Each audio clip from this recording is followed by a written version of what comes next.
Welcome back to the Dean Obeidallah Show. Right now, really happy to have back our friend Andy Borowitz, coming from a clandestine basement somewhere in the northern part of the country. We're calling it Zone 1 because I think that's what the military is going to call it when Trump gets sworn in.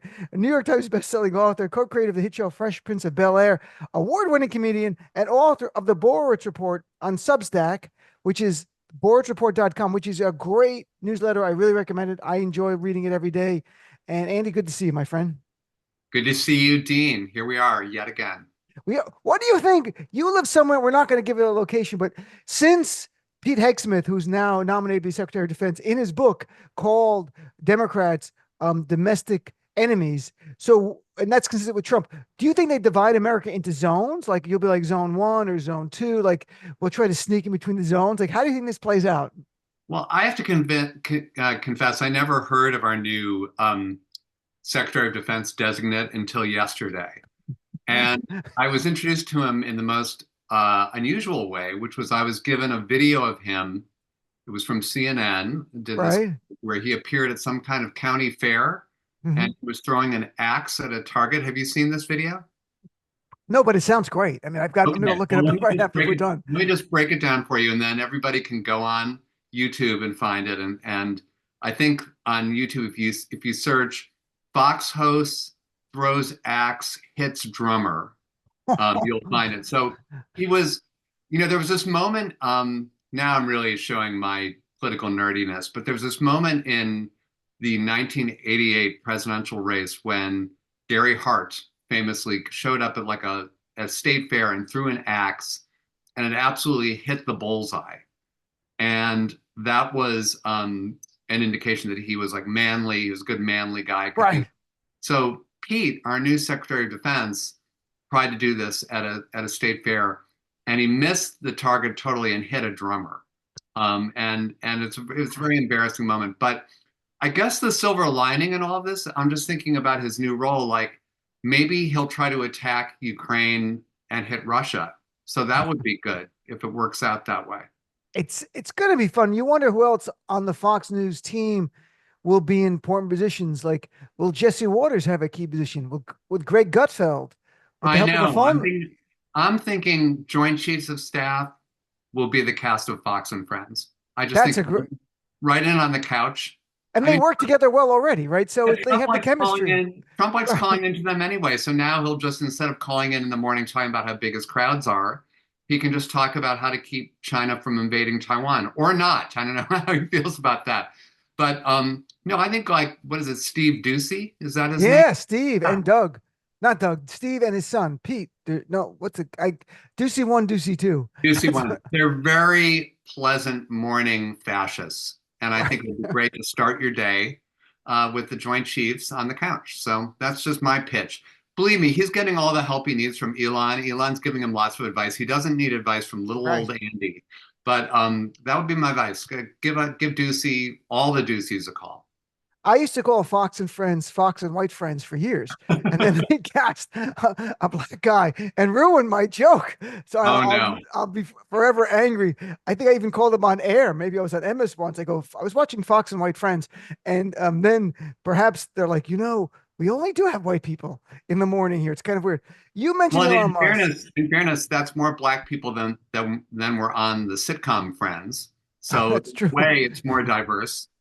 So good for them. Let me ask you Progress. about Elon Musk, and we're going to talk seriously about the election as well. But this actually is serious. Look, we've seen this. Honestly, I haven't seen this movie, but you might want to Google Rasputin. Like, it doesn't work well for these guys who just show No. up and then they suck up to the big boss, and everyone else gets jealous of them. And then at the end, the Elon Musk, the Rasputins, it tends not to work out. I've got to be honest. I'm not wishing anything. I could care less what happens to him. But what is your gut? Because there was an article in Politico this morning. Even after I tweeted this, I didn't see the article. I had tweeted that he doesn't get this bromance is not going to last. And sure No. enough, in Politico, people are leaking in the Trump inner circle that his welcome is worn out and they're tired of seeing him at meetings and stuff. So it's Oh, beginning. he's so annoying. He's Yeah. so annoying. I mean, look, Elon Musk is the reason that everybody at his companies wants to work remotely. Nobody wants to talk to Elon Musk. He is a guy who has all this power and all this money, and yet after all that is still not interesting. I mean, that's the most, he's been trying to become interesting. He's fathered like 9 million kids. He's tried to become interesting for decades. And, that Walter Isaacson wrote a book about him, that wasn't interesting. I mean, the guy just cannot do it. So, yeah, the thing about Elon Musk and all these guys who are sucking up to Trump and in the inner circle is please do me a favor and do yourself a favor. Just Google Mike Pence, okay? That'll be very, very helpful to sort of show you how this whole thing is going to go. And I for one am kind of enjoying perversely seeing this play out because in a way it's so predictable. I mean, the biggest fear that I had was that Trump was somehow going to surround himself with competent people, people with expertise. But Trump likes to be the smartest person in the room. And boy, that's a low bar. It's not like it's hard to find people under that bar, but he's doing a good job. He's found Kristi Noem. So Yeah. he is managing to find people dumber than he is. And it's encouraging, if he keeps on, recruiting people from Fox and from OAN or whatever. I mean, he's going to have a whole room full of dummies and suck ups. But yeah, it does not surprise me that no one can stand Elon. Elon, in a way, it's poignant. I mean, it's poignant. He's a guy who wants to be attractive and interesting. And it doesn't matter, like all the things that, Tony Stark did in Iron Man, which make you seem like you'd be cool to a 14-year-old boy, and Elon just can't pull it off. He's No. still, And I'm glad that we can laugh now because I have a vision of us laughing in a camp somewhere in about a year from now at this. Go, think that was funny, Andy. I'm like, I have to testify against Andy Borowitz. Do you know, Andy? Yes, he badmouthed Elon Musk. It's true.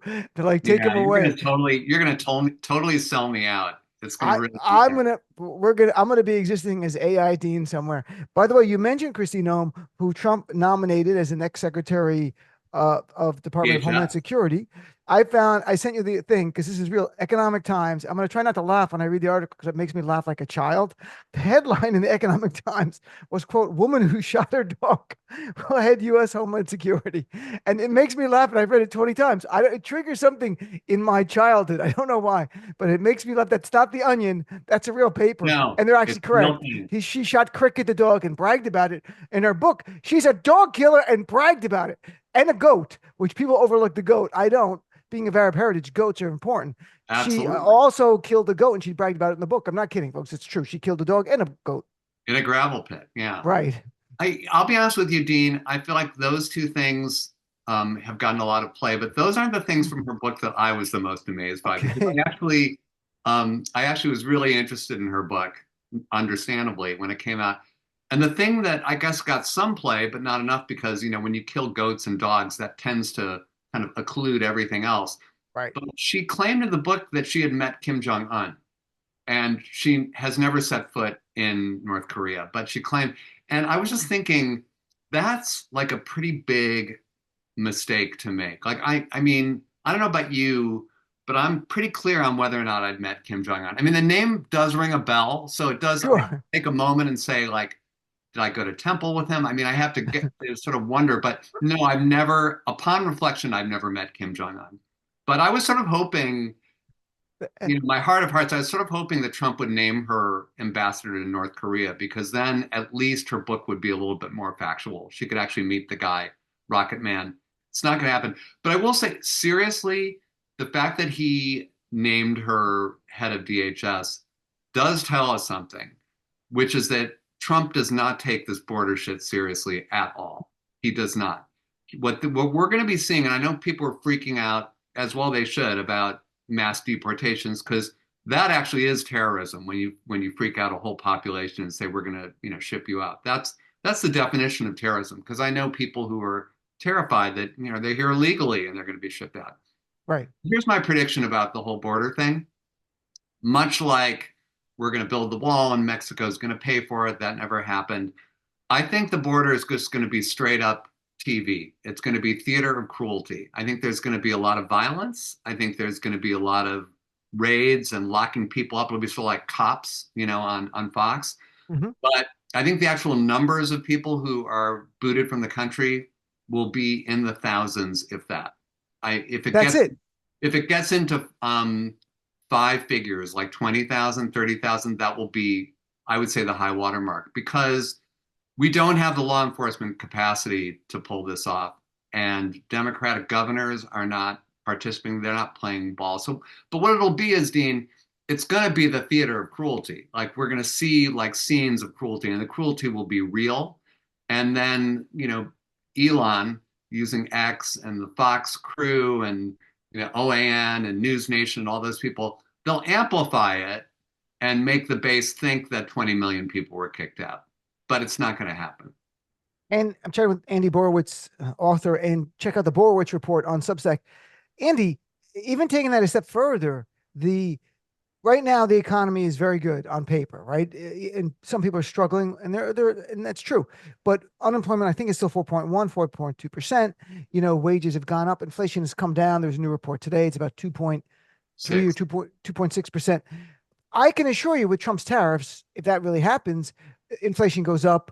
GDP contracts because experts have said that if the mass deportation happens even partially and people self-deport to get out of here, again, GDP contraction, there'll be layoffs.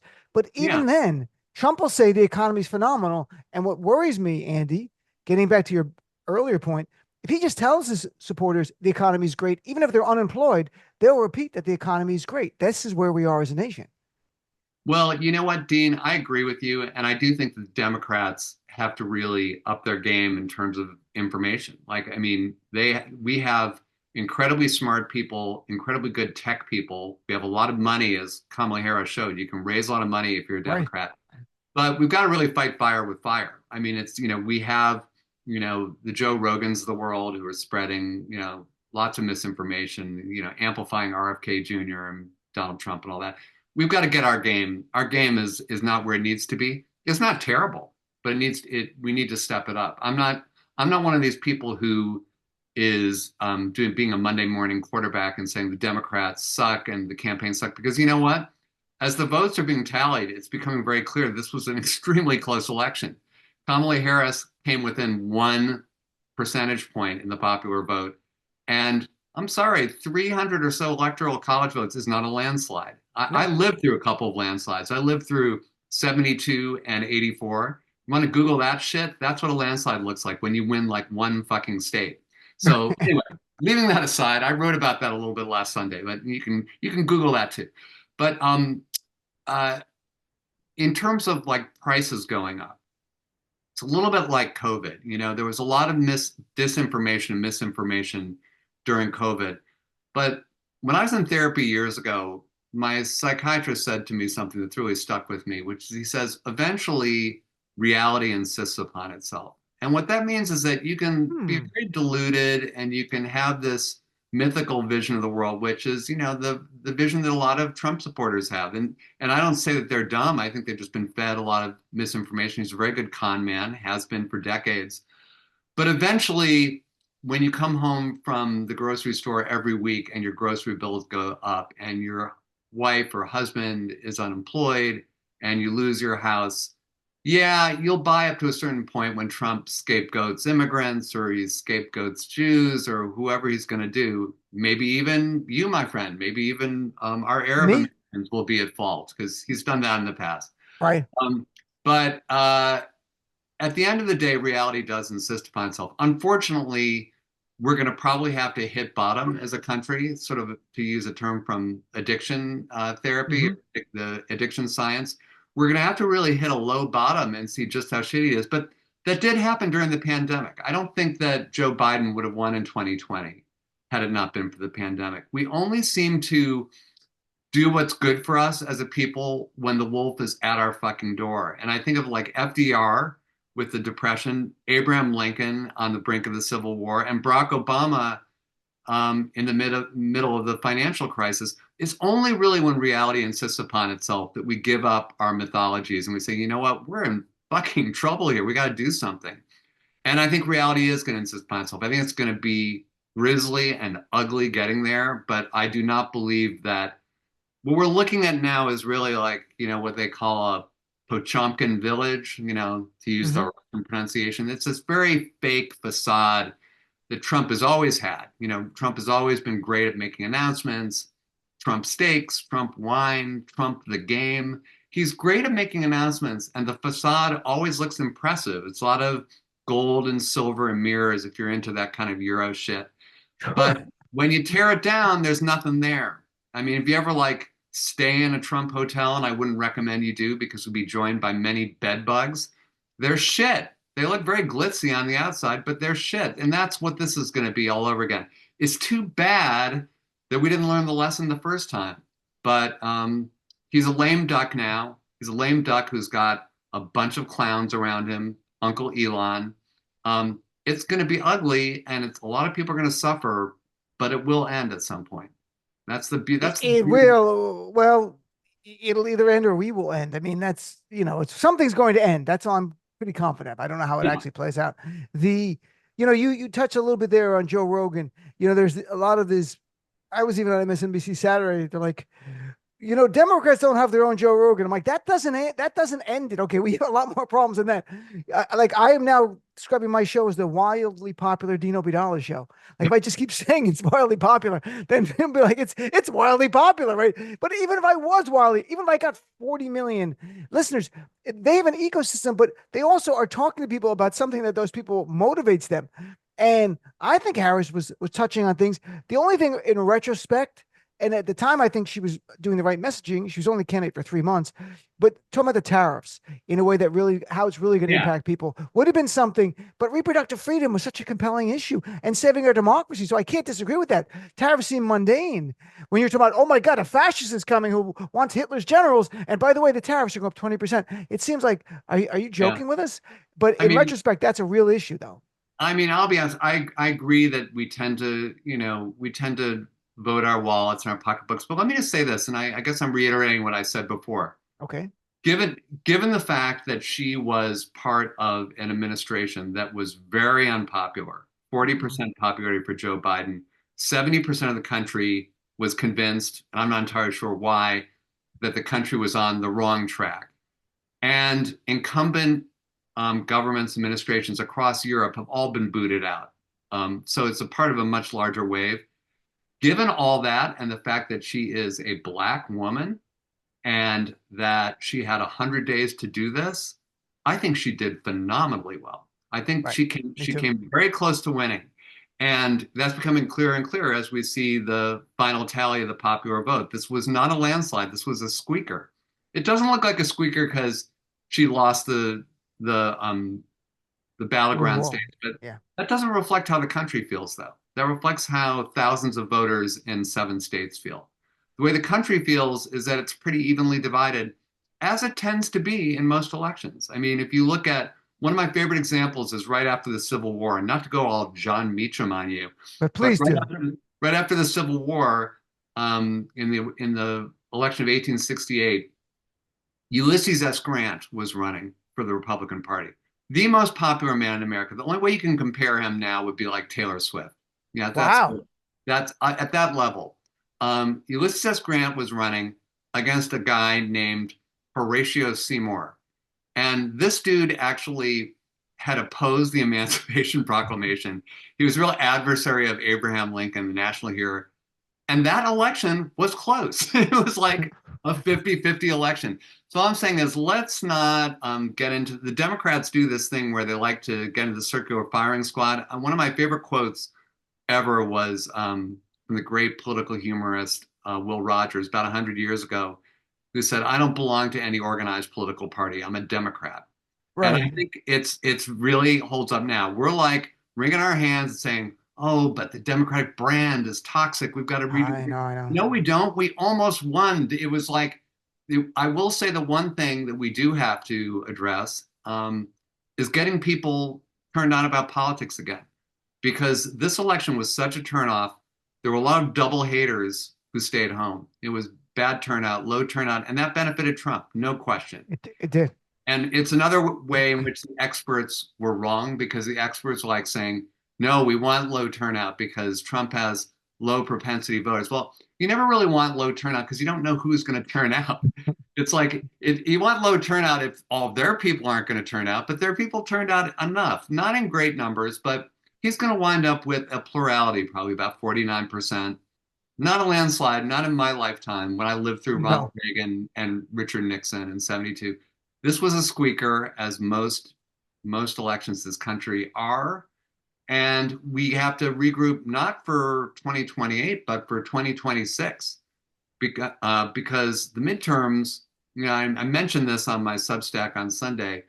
Reagan romped one of the biggest landslides in American history in '84, Morning in America. Hmm. And he had control over everything. And the Democrats had won a total of 13 electoral votes with Walter Mondale. 2 years later, the Democrats took back the House and the Senate. They had total control. They stopped his agenda. They stopped Robert Bork from being on the Supreme Court. And one other thing they did is they investigated Iran-Contra, which almost got Reagan impeached. Now, we're not worried about Trump getting impeached because that's impossible with this United States Senate. No Republican has the moral fiber to do that ever.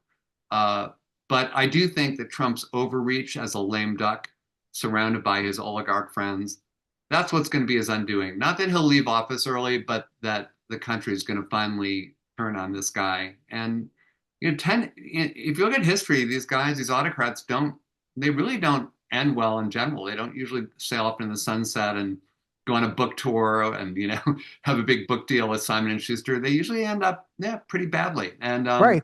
I don't think for Trump it's going to be any different. There's not a lot of former presidents from autocratic nations who are just hanging out like, hey, look who's here's on Dance with the Stars this week is the Yeah, former yeah, president of Egypt. they're Yeah, not like getting doing TED Talks, and no, it's not like that. it's You it's you usually pretty bad for these guys. In Andy's articles, I'm talking with Andy Borowitz, a lot of very funny. They're satire, but you also write a serious one, and you wrote one that they also have humor, but they're more serious. And Elise Stefanik, you wrote about, and the only thing you said nice about her that she went to Harvard, and she's going to likely be the next UN ambassador for the U.S. That Trump. And what do you make? What share a little about your take on Elise Stefanik? Well, by the way, you didn't finish my thought because I said the only nice thing I had to say about her was that she went to Harvard, but I said so did the Unabomber. I know. I saw I that. I was leaving actually it for think you. that It's your joke. I actually think that comparing and you can't spell Unabomber without UN, by the way, which is Hmm. great. But the one thing about it seems like an unfair comparison, but it's totally unfair to the Unabomber because the Unabomber was way more ideologically consistent than Elise Stefanik. Elise Stefanik, when she started in Congress in 2014, was actually considered a moderate Republican, which nowadays means anyone to the left of Heinrich Himmler. But in those days, there were actually some moderate Republicans kicking around. It was pre-Trump, and there were those guys in the middle of the road, sort of, like the Mitt Romneys and those people. I guess he's still kicking around, although totally useless. But there were those guys, and she was very bipartisan. She was given high marks for being bipartisan. And what happened was, in 2016, she actually supported John Kasich, which gives you an idea of where she was, philosophically.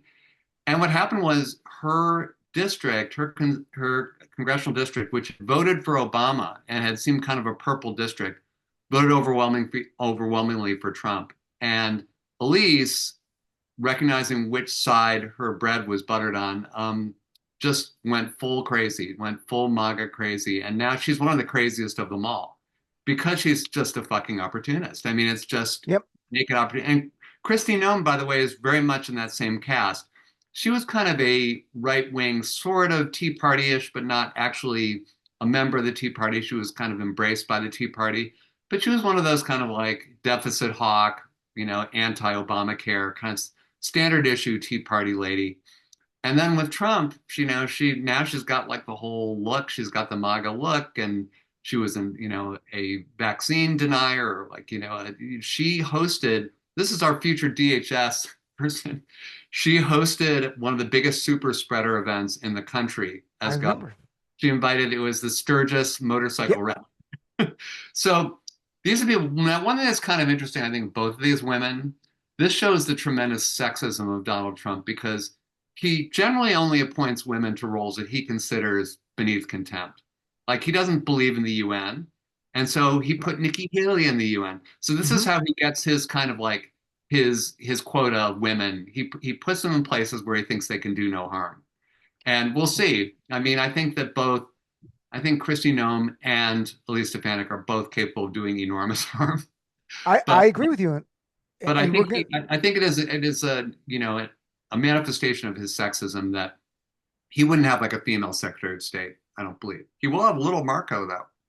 He's going to have little Marco Rubio. And it's funny how people share the clips of Marco slamming Trump from 2016 like that matters. I'm like, Yeah. what is your point? Are you doing it for Yeah. your own entertainment? Sorry, Because it means Ted Cruz. nothing. Yeah. Nothing. I mean, it's just, to me, it only matters in terms of the total debasement of Marco Right. Rubio. I mean, it matters in that he, you know, should not be able to sleep at night or look at himself in the mirror. I mean, it matters in that respect, but to no one, no, it doesn't matter. There's no history anymore. History is, as far as this crew of people, like when you say something like, history won't look kindly on you, that's like the most hollow threat in the world because none of these people read history. They don't care about history. But I will say one thing, since I do read history, I like that old expression about how history repeats itself the second time as farce, because I think that's what's happening right now. I really do. I think that we're seeing kind of like, you would only see this kind of behavior like in a monarchy in Europe in the old days when the whole, royal line had gotten incredibly inbred. And you had like a crazy guy who was like marrying his horse and, appointing like I guess you wouldn't appoint your dog to anything because Christy Nome would shoot it. But Right. I'm saying like Trump is just like, he's senile, and that was very much in evidence. We don't really know which one of the many Rasputins is running the show. Elon's trying to, but when Elon gets the axe, it'll be someone else. And that's going to be an interesting phenomenon, seeing the infighting. They all despise each other. I know. My favorite example is like Lauren Boebert and Marjorie Taylor Greene. If ever there are two women who should be BFFs, it's those two because they both share the same ignorant points of view, but those two absolutely hate each other. They fight like cats in a bag. And honestly, it's the only policy of theirs I agree with. It really is. But they just, so that in a nutshell shows you what, and I use the term nutshell quite literally. That shows you what we're looking at. We're looking at chaos. It will not be good for the country, and I hope No, we survive it, but it's not going to be good for this quote unquote movement either. I agree. Well, Andy, it was great chatting with you live from Zone One. And I look forward to speaking to you if we're allowed. I'm not sure how the rules are going to be between Well, this zones. is I'm this. probably in Zone Two. I mean, this So interview is going to be shown at my tribunal, so I hope it goes well. And let I have me to go listen to to it. time code 327 with Andy Borowitz. Thank you. And sign up for Andy's Substack, The Borowitz Report, just borowitzreport.com. Check it out. It's great stuff. Thanks, It's Andy. free. I look forward to It's free. chatting with you in the future, my friend. Yes. Be Take care. strong.